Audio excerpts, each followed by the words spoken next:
अक्सर भावनाओं के स्तर पर जुड़ाव को प्रेम कहा जाता है, लेकिन सद्गुरु बता रहे हैं कि दो प्राणियों को इतना गहरा जोड़ना भी संभव है कि उनकी जीवन ऊर्जाएं आपस में जुड़ जाए।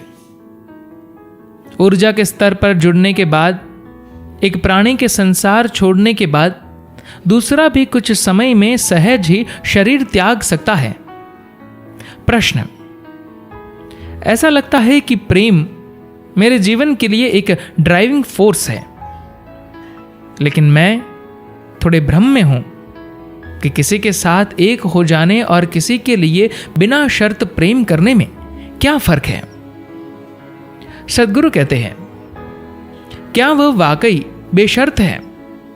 प्रश्न: पता नहीं, हो सकता है कि न हो। सद्गुरु कहते हैं, इसमें बहुत सारी शर्तें मौजूद होती हैं। आपने दूसरे इंसान के लिए जो शर्तें तय की है, उससे आपकी जो उम्मीदें हैं, अगर वे सब कल टूट जाए तो यही प्रेम क्रोध और फिर नफरत में बदल जाएगा। इसलिए अगर हमें आपके प्रेम को कायम रखना है तो हमें दूसरे इंसान को इस तरह कंट्रोल करना होगा कि वह सिर्फ वही करे जो आप उससे उम्मीद करते हैं, वरना यह बढ़िया प्रेम बहुत बुरे गुस्से में बदल जाएगा। मैं रिश्तों को कम करके आंकने की कोशिश नहीं कर रहा हूं, मगर उसकी सीमाओं को जानने में कोई बुराई नहीं है। उसकी अपनी सीमाएं हैं, लेकिन इसका मतलब यह नहीं है कि वह खूबसूरत नहीं है। एक फूल बहुत सुंदर होता है, लेकिन अगर मैं उसे कुचल दूं तो 2 दिनों में वह खाद बन जाएगा। मैं एक पल में एक फूल को नष्ट कर सकता हूं, मगर क्या इससे फूल की सुंदरता और अहमियत कम हो जाती है? नहीं। इसी तरह आपका प्रेम बहुत नाजुक है, उसके बारे में काल्पनिक धारणाएं न बनाएं। साथ ही मैं उससे जुड़ी सुंदरता से इनकार नहीं कर रहा हूं, लेकिन अगर आप जीवन के इतने क्षणभंगुर आयाम को अपने जीवन का आधार बनाते हैं तो स्वाभाविक रूप से आप हर समय चिंतित और बेचैन रहेंगे, क्योंकि आप इतने नाजुक फूल पर बैठे हुए हैं। मान लीजिए अगर आप अपना घर जमीन पर नहीं फूल पर बनाते हैं क्योंकि वह बहुत सुंदर है, तो आप हमेशा डर डर कर जिएंगे। अगर आप जमीन पर बुनियाद रखकर घर बनाते हैं और फिर फूल को निहारते हैं, उसे सूंघते हैं और छूते हैं, तो यह आपके लिए बहुत बढ़िया होगा। लेकिन अगर आपने फूल के ऊपर घर बनाया तो आप लगातार डर में रहेंगे। मैं सिर्फ उसी संदर्भ में यह बात कर रहा हूं। हम प्रेम के महत्व से इनकार नहीं कर रहे। हालांकि मैं ये सबके लिए नहीं कहना चाहता, मगर बहुत से लोगों के लिए ऐसा ही है कि एक स्तर पर प्रेम बस उनकी एक जरूरत है जिसके बिना वे नहीं जी सकते। जिस तरह शरीर की जरूरतें होती है, भावनाओं की भी जरूरत होती है।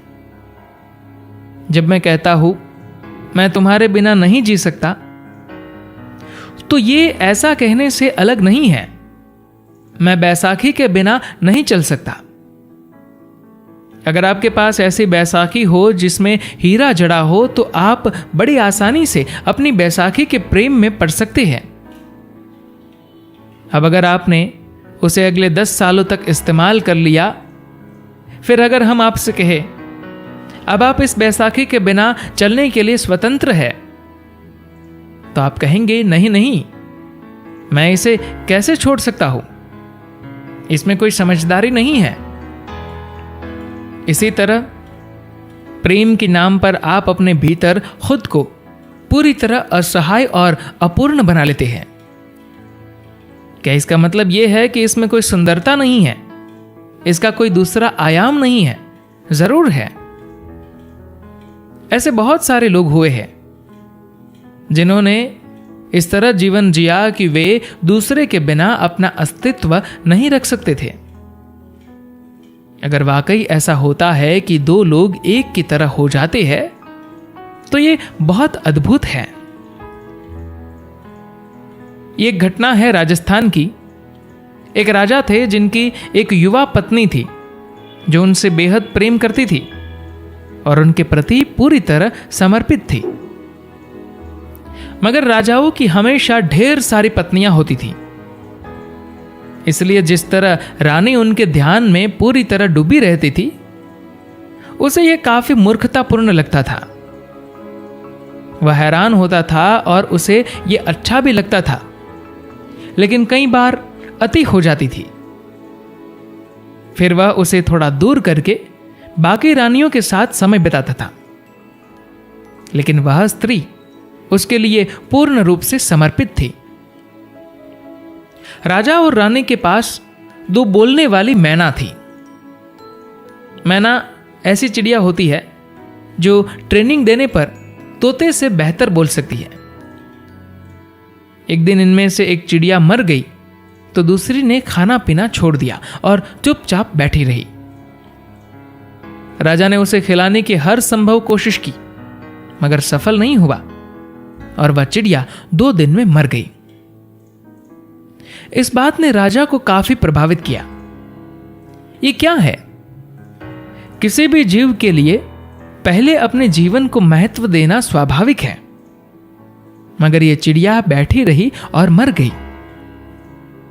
यह कहने पर उसकी पत्नी ने कहा, जब कोई वास्तव में किसी से प्रेम करता है तो दूसरे के साथ मर जाना उनके लिए स्वाभाविक है, क्योंकि उसके बाद उनके लिए अपने जीवन का कोई अर्थ नहीं रह जाता। राजा ने मजाक में पूछा, क्या तुम भी मुझसे इतना प्रेम करती हो? वह बोली, हां, मेरे साथ भी ऐसा ही है। राजा यह सुनकर बहुत खुश हुआ। एक दिन राजा अपने दोस्तों के साथ शिकार खेलने गया। उसके दिमाग में चिड़ियों के मरने और पत्नी की यह बात घूम रही थी कि उसके लिए भी यह सच है। वह इसे जांच कर देखना चाहता था, इसलिए उसने अपने कपड़े लेकर उस पर खून लगाकर एक सिपाही के हाथों महल भिजवा दिया। उसने घोषणा कर दी, राजा पर एक बाघ ने हमला कर दिया और उन्हें मार डाला। रानी ने अपनी आंखों में आंसू लाए बिना बहुत गरिमा के साथ उनके कपड़े लिए, लकड़ियां इकट्ठी की, उनके ऊपर उन कपड़ों को रखा और फिर खुद उस पर लेटकर मर गई। लोगों को विश्वास नहीं हो रहा था। रानी बस चिता पर लेटी और मर गई। कुछ और करने को नहीं था, क्योंकि वह मर चुकी थी। इसलिए उन्होंने उसका अंतिम संस्कार कर दिया। जब यह खबर राजा को मिली तो वह दुख में डूब गया। उसने सिर्फ एक सनक में आकर उसके साथ मजाक किया और वह वास्तव में मर गई। उसने आत्महत्या नहीं की, वह बस यूं ही मर गई। लोग इस तरह प्रेम करते थे क्योंकि कहीं ना कहीं दो लोग आपस में जुड़ जाते थे। भारत में विवाह के संस्कारों का एक पूरा विज्ञान होता था। जब दो लोगों का विवाह होता था तो सिर्फ 2 परिवारों और 2 शरीरों की अनुकूलता नहीं देखी जाती थी, दोनों के बीच ऊर्जा की अनुकूलता पर भी ध्यान दिया जाता था। ज्यादातर यह होता था कि दोनों ने एक दूसरे को देखा तक नहीं होता था। इससे कोई फर्क नहीं पड़ता था, क्योंकि उनकी अनुकूलता कोई ऐसा व्यक्ति तय करता था जो इस बारे में उनसे बेहतर जानता था। अगर वे खुद चुनाव करती तो उनका चुनाव नाक, आंख व बाकी की कई चीजों के आधार पर होता। ये चीजें विवाह के 3 दिन बाद कोई मायने नहीं रखती। अगर आपकी पत्नी की आंखें बहुत खूबसूरत हो मगर वह सिर्फ आपको गुस्से से घूरती रहे तो उसका क्या फायदा? जब विवाह जानकार लोगों द्वारा तय किया जाता था तो वे मंगलसूत्र नाम की एक चीज बनाते थे। मंगलसूत्र का मतलब है पवित्र धागा। पवित्र धागा तैयार करना एक विस्तृत विज्ञान है। हम रुई के कुछ रेशे लेकर उसमें सिंदूर और हल्दी लगाते हैं, फिर उसे एक खास तरह से ऊर्जा दी जाती है। एक बार इसे बांध देने पर यह जीवन भर और उसके आगे के लिए होता है। कई बार एक ही पति पत्नी कई जीवन कालों तक पति पत्नी रहे और वे सचेतन होकर ऐसा चुनाव करते थे, क्योंकि उन दिनों लोगों को सिर्फ शारीरिक या भावनात्मक स्तर पर ही नहीं बांधा जाता था। आप शरीर, मन और भावना के स्तर पर जो करते हैं वह मृत्यु के साथ समाप्त हो जाता है, मगर आप ऊर्जा के स्तर पर जो करते हैं वह हमेशा रहता है। आप लोगों की नाड़ियां भी साथ बांध सकते हैं, इसीलिए इस रिश्ते को जीवन भर के लिए माना जाता था। इस पर फिर से विचार करने का कोई प्रश्न नहीं था, क्योंकि आपकी समझ से कहीं गहरी किसी चीज को ऐसे लोगों द्वारा जोड़ा जाता था जो जानते थे कि क्या किया जाना चाहिए। आजकल भी वे प्रक्रियाएं की जाती है, मगर ये ऐसे लोग करते हैं जिन्हें इसके बारे में जानकारी नहीं होती। इसलिए लोग स्वाभाविक कुदरती रूप से इनकार करते हैं। हम ये धागा नहीं पहनना चाहते, अब आप उसे पहने या नहीं इससे कोई फर्क नहीं पड़ता, क्योंकि उसके पीछे का विज्ञान नष्ट हो चुका है। जब यह प्रक्रिया ऐसे लोग करते थे जो जानते थे कि इसे कैसे करना है, तो उन दो लोगों के दिमाग में यह बात नहीं उठती थी कि इस व्यक्ति को मेरी पत्नी होना चाहिए या नहीं। क्या यह व्यक्ति हमेशा मेरा पति रहेगा? यह रिश्ता बस चलता रहता था, वह मृत्यु के साथ भी नहीं खत्म होता था। भारत में ऐसे कई दंपत्ति, शादीशुदा कपल है जिनमें एक की मृत्यु हो जाने पर दूसरा कुछ महीनों के अंदर चला जाता है, चाहे वह बिल्कुल स्वस्थ ही क्यों ना हो, क्योंकि उनकी ऊर्जा इस तरह एक साथ बांध दी जाती है। अगर आप किसी दूसरे इंसान से इस तरह बंधे हैं कि दो लोग एक बनकर रहते हैं, तो यह अस्तित्व का बहुत अच्छा तरीका है। यह एक चरम संभावना नहीं है, मगर फिर भी जीने का एक खूबसूरत तरीका है। आज जब लोग प्रेम की बात करते हैं तो वे सिर्फ भावनात्मक, इमोशनल पक्ष की बात करते हैं। भावनाएं आज कुछ कहेगी और कल कुछ। जब आपने पहली बार यह रिश्ता बनाया था तो आपने सोचा था यह हमेशा के लिए है, मगर 3 महीने के अंदर आप सोचने लगे, आखिर मैं इस इंसान के साथ क्यों हूं? क्योंकि यह रिश्ता आपकी पसंद और नापसंद के अनुसार चल रहा है।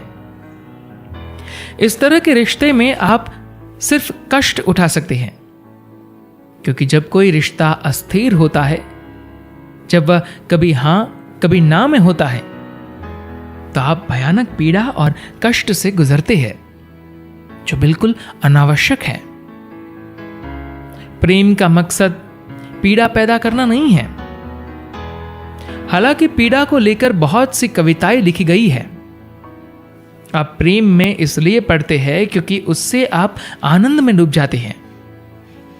प्रेम लक्ष्य नहीं है, आनंद लक्ष्य है। लोग किसी के साथ प्रेम में पड़ने को लेकर पागल होते हैं, भले ही वे कई बार घायल और चोटिल हो चुके हो, क्योंकि प्रेम में पड़ने का अनुभव उनके लिए बहुत आनंददायक था। प्रेम बस आनंद का जरिया है। फिलहाल अधिकांश लोग आनंदित होने का यही तरीका जानते हैं, मगर अपनी प्रकृति से आनंदित होने का भी एक तरीका है। अगर आप आनंदित हैं तो प्रेम पूर्ण होना कोई समस्या नहीं है। आप वैसे ही प्रेम से भरे होंगे। बस जब आप प्रेम में आनंद खोजते हैं, तब आप ये चुनने लगते हैं कि आपको किसके साथ प्रेम पूर्ण होना है। मगर जब आप आनंदित होते हैं तो आप किसी भी चीज को देखकर उससे प्रेम कर सकते हैं, क्योंकि उसमें उलझने का कोई डर नहीं होता। जब उलझने का डर नहीं होता तभी आप जीवन के साथ भागीदारी को जान सकते हैं। धन्यवाद।